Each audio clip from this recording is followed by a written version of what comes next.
Glitter Girl here with a new mini adventure for this week. I am taking my inspiration from the mood board that's been posted on the Two Piece blog for June. You can also find it on the message boards. And right at the top of the mood board, there's a piece that has a color scheme. And I liked the colors. They caught my eye first of all because it includes pink and turquoise, which I use all the time, but also orange, which I don't normally use. And it's the shades in that color scheme that really caught my eye. So there's two shades of pink, a lighter one and a darker one, two shades of turquoise, light and dark, and two shades of orange. So I'm starting with the same die cuts that I started with last week. They're from the Maggie Holmes style board collection, and I picked out all the different pink pieces and a few turquoise pieces, and then there's not orange in that pack, so I had to add some from an earlier Studio Calico pack. So I have lots of die cuts, and then a really subtle pattern paper plus a really not subtle pattern paper. So this one from Print Shop by Studio Calico includes those pink and turquoise and orange with the shades, but then also a little bit of green and yellow. And I've pulled this piece of paper out so many times to use it, but I've always put it back because it's such a bold pattern that I felt it overwhelmed my photos. So I'm pairing it with this really simple white and gray diagonal stripe from Lily Bee, and I'm going to use the bold pattern in a border around the edge. I want to show quite a bit of it, but not too much, and that way I can add whatever I want to the plainer paper in the middle. So that's how it's going to look, but I'm going to start working with just the white and gray pattern.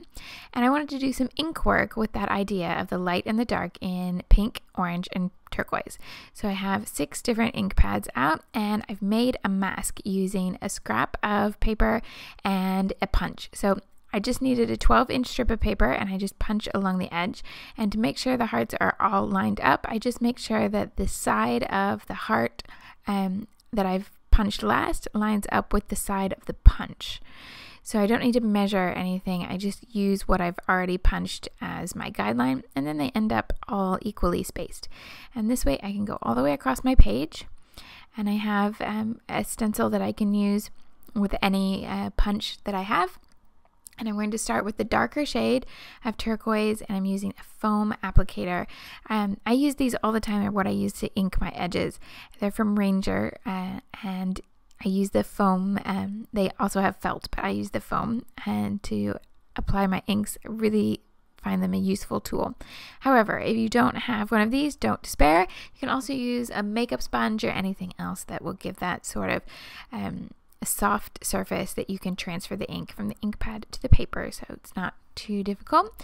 I'm going to start with the turquoise darkest shade at the bottom, and then do the darkest shade of orange, the darkest shade of pink, and then repeat with the paler colors. I'm going to zip through these so you can see how it all comes together, but just lining them up so that I have 6 rows of very colorful hearts inspired by that piece on the mood board. There's my darker colors. And now the lighter shades, and then that brings me to the pale pink at the top. Now there's one thing I didn't like about this, and that's that I have partial heart on the left and full heart on the right.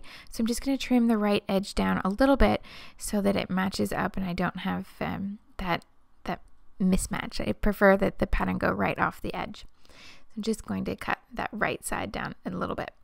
Okay, so now I have the background all ready to go. Oh, I've added a little bit of black ink around the edge, and I have my photo printed at 4x4. Now, this was a really plain, boring photo. It's not particularly amazing in any way, but it had a story that I really wanted to get in my album. So I dressed it up with some bokeh using an app on my phone. I used one called Bokehful, but if you search in the App Store under Bokeh, B-O-K-E-H, there are all sorts of different apps that do this same thing. I also added the color from the color scheme to the photo to dress it up a little bit, and I did that with an app called Mextures, which is like mixtures but with an E instead of an I, and it has all sorts of different filters and lets you control color and light leaks and all sorts of things like that. So 2 different apps that I used on that particular photo just to dress it up so it's not so plain. This chipboard frame is from the Create Paper Love Notes chipboard set, and I just need to trim my photo down a little bit. It's just slightly too big, so I'll trim that down, and then my photo will go in that frame that has the pink, the nice saturated pink. That little bit at the bottom isn't a particularly good match for my layout, but I'm going to cover that up later, I think. And I wanted to bring in this Project Life card because it's the right color and it has lines so that I can add some journaling. But if I include the whole 4x6, it's going to be quite heavy with the 4x4 photos. So I'm just going to cut it in half, tuck it behind the photo, and then it won't be so heavy. I don't need quite that much room on the page in that turquoise block. Since I added black to the edge of the white paper, I'm going to use black ink on all of the different embellishments that I'm adding. So that's what that was on that same ink applicator. This time it's black. So start with these two pieces, and then I'm going to build everything from here. I'm looking for a spot where where I'll get a good balance of the hearts that are left in the background, so that the hearts look connected to the photo and everything, but they don't get covered up too much. I am going to try and make sure that I keep the hearts on show this time. And then bringing in my die cuts, just looking for different places to put things, and I think I'm going to run on the diagonal from the top left corner to the bottom right. And again with black ink for everything. So starting with the larger pieces, like this big flower with the gold leaves. And then I'm going to layer up all the different pieces, and there'll be some times where I need to pick up a piece and put something underneath, or cover up something that's not a perfect match. So cover up that bit of writing on the pink frame that doesn't fit my story particularly well with this turquoise label.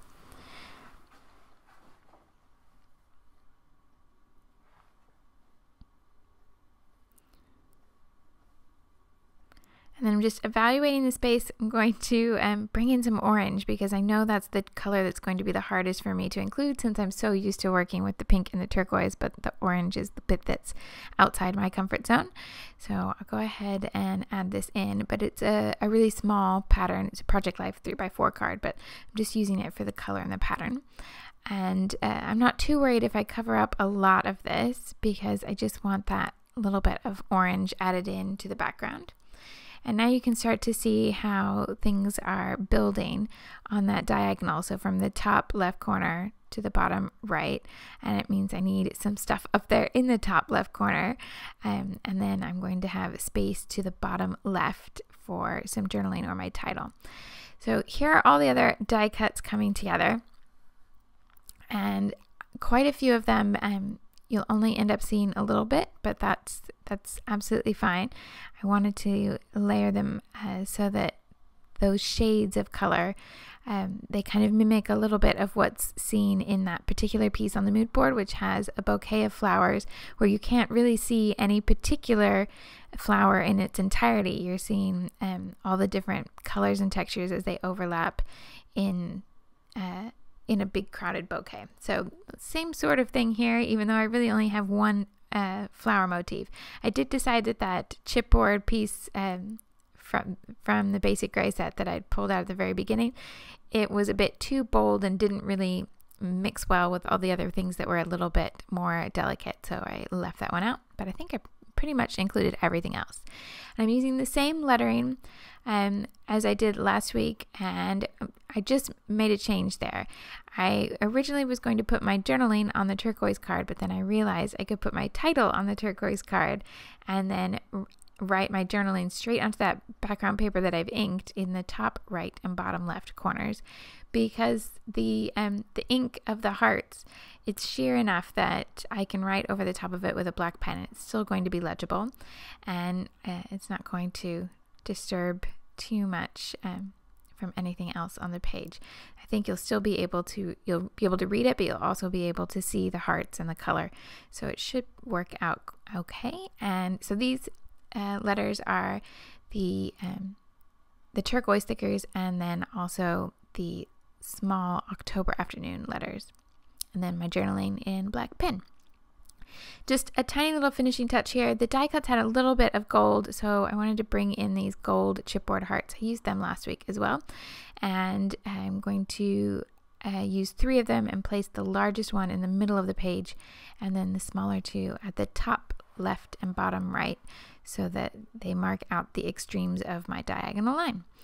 And I'm just looking for places where there's lots of pieces of the background, all those layers where they're overlapping. So then I can place the heart on top, and there's no particular science in this. I just kind of have to move it around until I find a spot that looks right.